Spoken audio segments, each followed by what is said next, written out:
all I did for you. You still betrayed me. You are a wicked sister. Our elders have a saying, the insect that eats the vegetable lives deep inside the vegetable.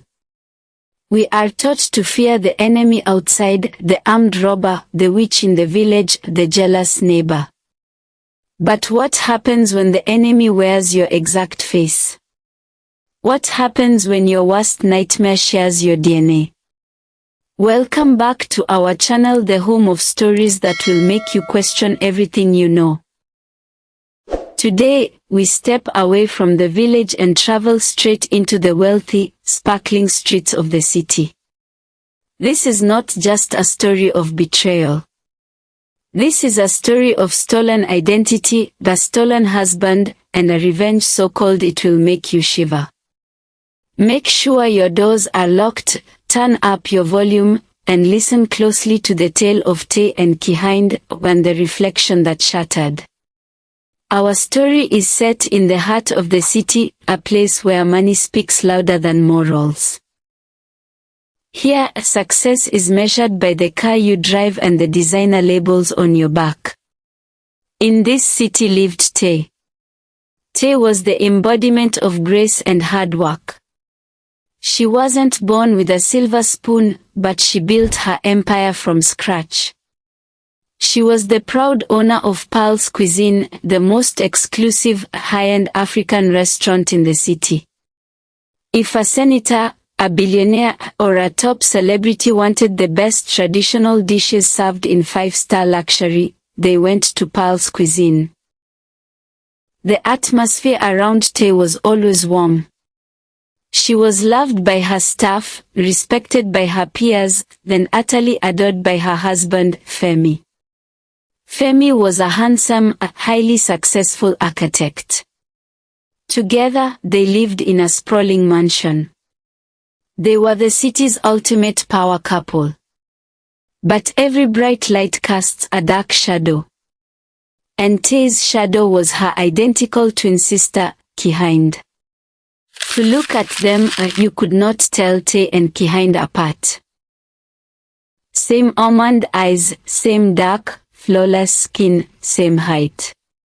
But their hearts were as different as day and night.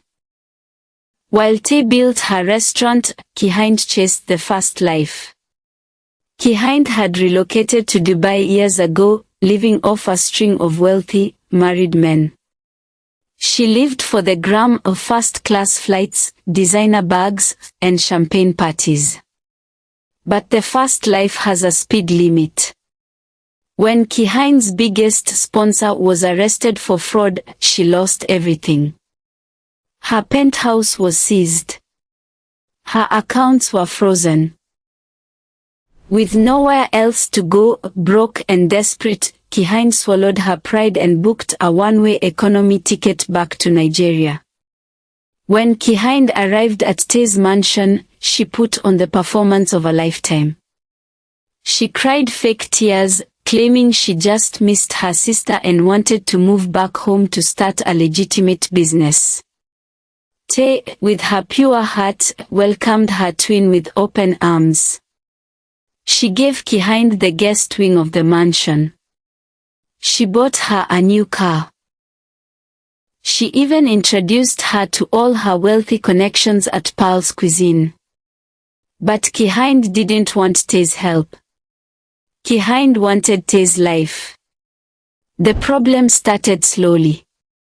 A drop of poison in a glass of water. Kehinde began studying Taiye. She memorized Taiye's schedule, the way she laughed, the specific perfume she wore, and how she spoke to Femi. Kehinde noticed that Femi was a good man, but he was a man who loved attention. Because Taiye was so busy running her restaurant empire, Femi sometimes felt neglected. Kehinde saw this crack in their marriage and decided to break the whole wall down. It started with small things. When Taiye was working late at the restaurant, Kehinde would wear Taiye's exact silk robe and sit with Femi in the living room, pouring him his favorite whiskey. She would listen to him talk about his architectural designs for hours, feeding his ego in ways Taiye simply didn't have the time to do. Femi, confused by the identical face but intoxicated by the sudden, undivided attention, started to blur the lines. He thought he was just bonding with his sister-in-law. He didn't realize he was being hunted. Kehinde escalated her plan.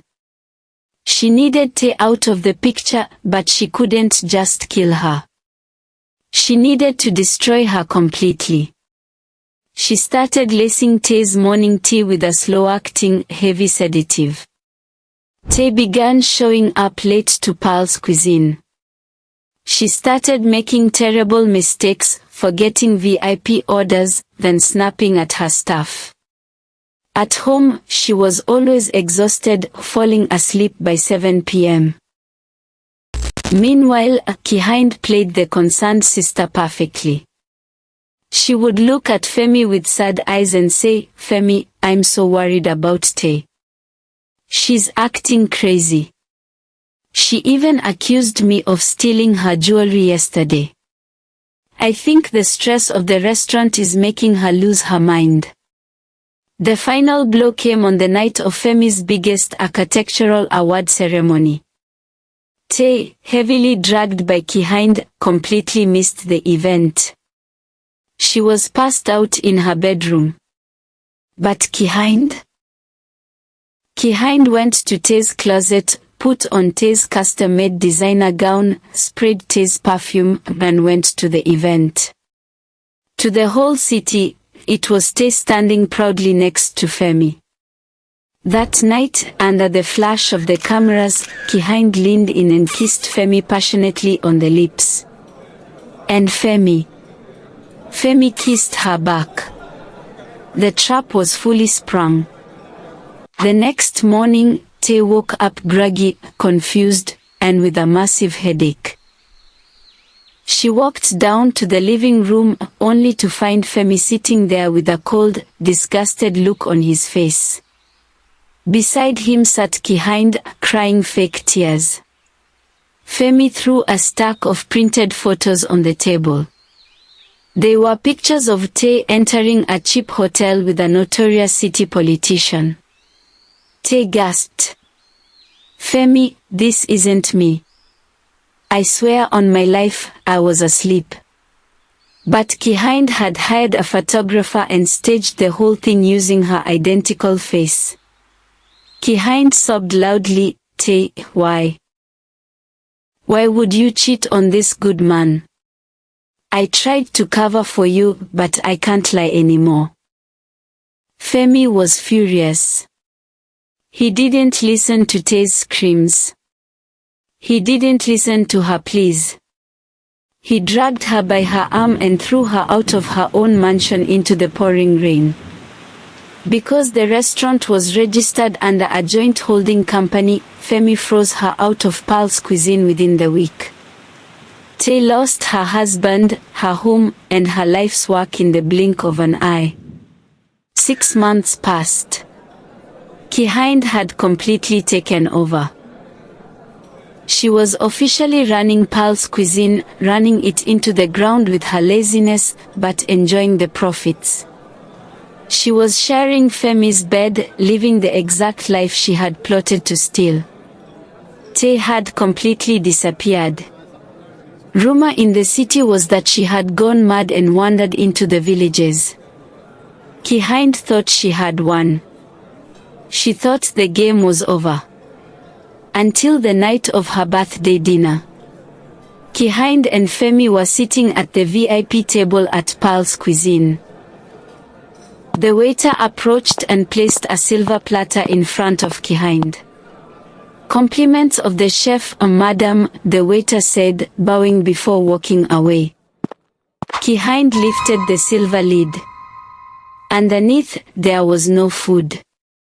Sitting perfectly in the center of the plate was the exact designer wristwatch Kehinde had pawned in Dubai years ago, the watch that proved her old life. And beneath the watch was a small, handwritten note in Taiye's unmistakable handwriting. The note read, "You stole my reflection, Kehinde. But you forgot one thing.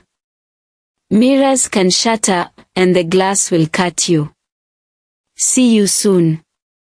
My people, envy is a deeply destructive disease.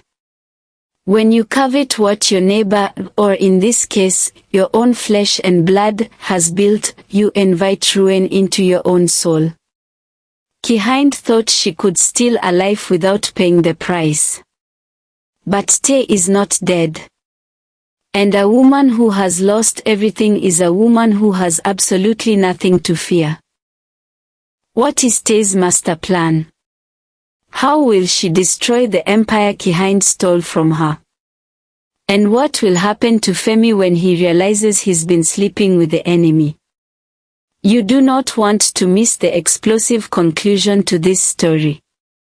If you want part 2 immediately, hit that subscribe button right now. Smash the like button, and tell me in the comments, do you think Femi deserves to be forgiven, or should he be punished along with Kehinde? Share this video with someone who loves a good revenge thriller. Until part 2 drops, watch your back, and be careful who you let into your home. Peace.